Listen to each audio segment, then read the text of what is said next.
Hai, kembali lagi dengan saya Johannes Suki dari Hal Robotics. Hari ini kita akan mengulas tentang produk-produk yang cukup spesial, yaitu anti-drone system. Semakin maraknya penggunaan drone, baik penggunaan pribadi maupun penggunaan pada industri, maka peningkatan penyalahgunaan drone juga semakin meningkat secara global. Itulah kenapa sekarang bermunculan juga sistem anti-drone untuk melakukan deteksi dan counter. Nah, yang pertama kita akan buka DJI Aeroscope Mobile. Kita langsung buka.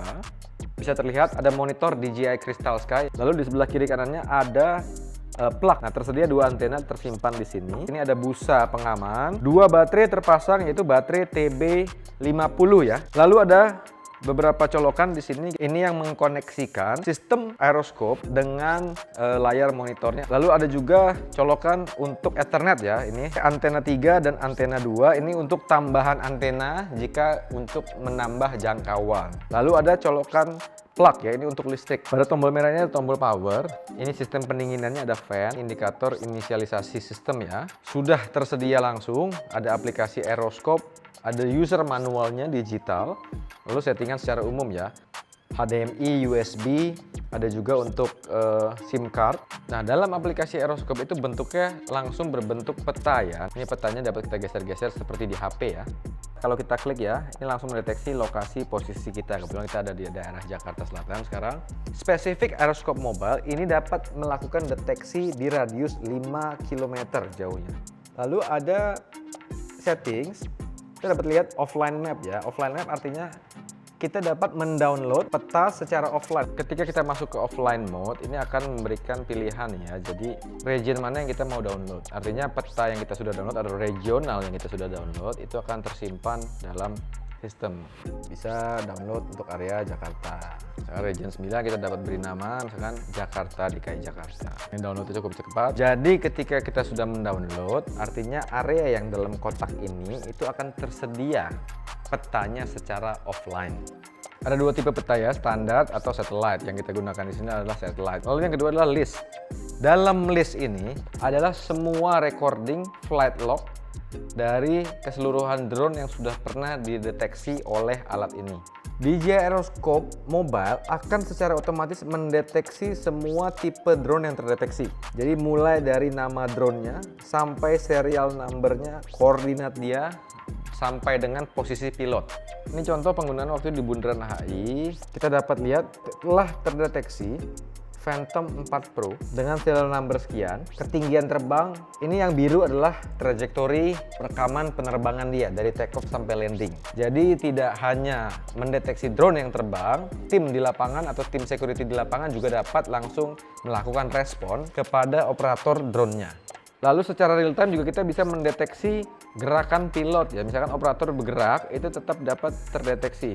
Nah, teknologi yang digunakan untuk pendeteksian ini adalah passive RF detection atau radio frequency detection. Juga ada merek yang kami bawakan di Indonesia, itu Drone Shield dari Australia.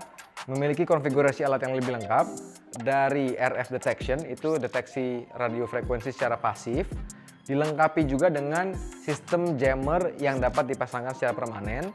Dilengkapi dengan sistem radar aktif juga yang dapat mendeteksi objek selain daripada drone. Dan juga dapat dilengkapi dengan kamera yang memiliki lensa optical zoom dan juga lensa thermal. Itu untuk kebutuhan identifikasi spesifik siang dan juga malam. Ini untuk anti-drone jammer gun-nya. Nah, jammer yang kita perlihatkan ini adalah salah satu contoh dari pabrikan China. Walaupun banyak tipe jammer di luar sana, baterainya ini sebenarnya teknologi sama seperti drone. Lalu tersedia di sini chargernya juga, charger untuk baterai. Spesifik untuk tipe ini adalah tipe AJ3010. Ini sudah mendapatkan scope. Ini untuk mengeker jarak jauh. Ini memang akan membantu mendeteksi drone yang jaraknya sudah tidak terlihat mata. Karena jammer ini sendiri dapat melakukan jam sejauh 1,5 km sampai dengan 2 km. Kita samakan kedua pin. Kita tekan saja masuk. Kita pun masih dapat mengatur jarak zoomnya atau magnifiernya sejauh apa dari putaran yang di sini. Jadi hampir semua anti drone jammer ini memiliki teknologi yang sama. Cara kerjanya adalah jammer ini akan memutus sinyal antara remote control dan drone. Nah, guna dari mode yang kedua itu adalah tambahan untuk memutuskan sinyal GNSS-nya. Jadi drone yang kita jam itu tidak dapat menerima koordinat positioning dari satellite. Nah, ketika itu terjadi, pada umumnya seperti drone DJI, itu secara fail-safe-nya drone akan landing di tempat dengan aman. Artinya, jammer ini juga dapat kita gunakan tidak hanya untuk memulangkan drone ke home point-nya, tapi dapat juga disita untuk respon lebih lanjut.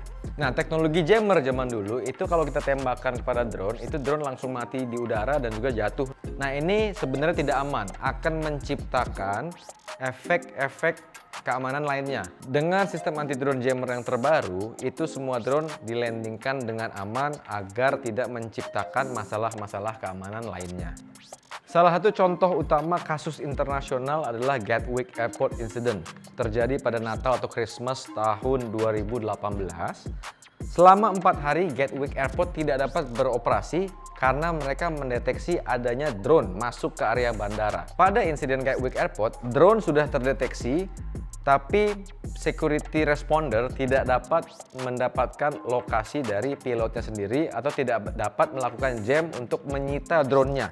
Dengan menggunakan teknologi anti-drone jammer untuk aset-aset penting seperti bandara, kita dapat langsung merespon adanya drone liar yang masuk ke area terlarang bandara. Langsung kita bisa respon, kita paksakan untuk turun, lalu kita sita.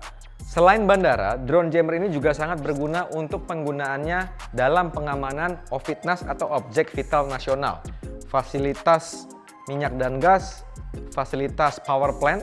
Itu terkenal sebagai objek fotografi yang sangat bagus. Jika terjadi apa-apa ketika drone terbang masuk dan drone itu jatuh, terjadi apa-apa yang menyebabkan kerusakan pada aset, ini adalah bahaya nasional. Kenapa sekarang drone jammer ini dibutuhkan untuk pengamanan berbagai aset-aset penting? Karena sudah banyak contoh serangan teroris atau insurgen menggunakan drone-drone komersial.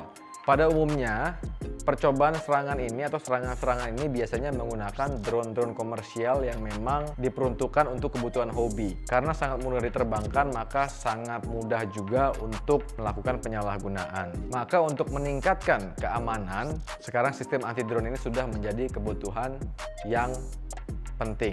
Untuk informasi lebih lanjut, silakan kunjungi website kami di.